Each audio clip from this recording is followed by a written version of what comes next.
Hi, I'm Rochelle at the Athlete Center. This is a video that's going to go over a prone, so a face down, upper back extension exercise. So we're isolating those muscles between the shoulder blades that help create extension. So helpful for an overhead movements, postural strength and stability as well. So first thing we want to do is make sure that we can control below, so our lower T-spine and our L-spine, so our lumbar spine. So being able to control the relationship between our rib cage and our pelvis. So as we try and isolate these upper back movements, we want to have no movement through the lower back. So we've got some other videos about practicing intra-abdominal pressure and creating sort of a nice solid stack through here. So I suggest checking those out first before you attempt this.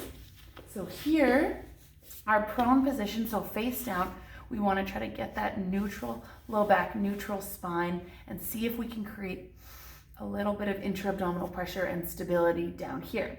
Now, because we're trying to isolate our upper back, we're going to try and keep our glutes, our hamstrings, and our calves relaxed. So our legs are going to stay relaxed, our low back's going to stay mostly relaxed, and we're going to try and isolate just our upper back. So we're going to bring our hands and our elbows into sort of a diamond position here, with the outside of our pinky finger on the floor. So we're pushing into the floor with the elbow and the outside of the pinky finger. We're gonna start with our face down, so forehead to the ground. Again, check in with that abdominal stacking, so that rib cage in line with the pelvis, keeping that there. We're gonna start by just lifting the head and neck.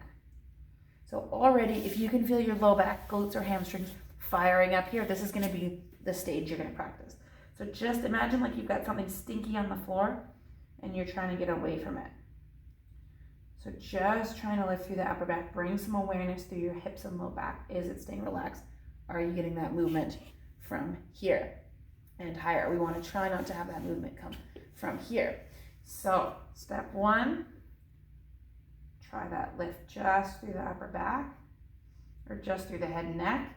If you can keep everything else relaxed, then you're going to try that lift a little bit higher using some leverage from your elbows and the outside of your pinky finger.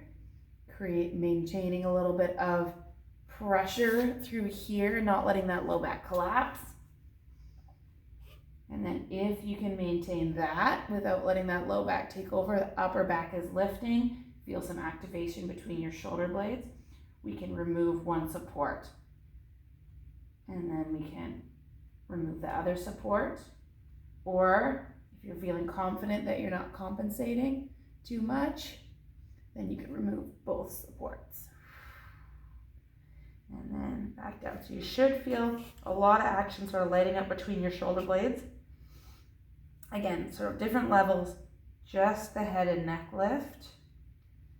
And then we lift through the upper back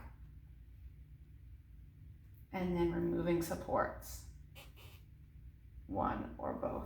So we're keeping our legs down the whole time, right? We don't want to have a lift because I don't want activation through here for this.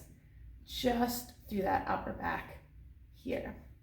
Again, great for overhead mobility and then creating postural control as well.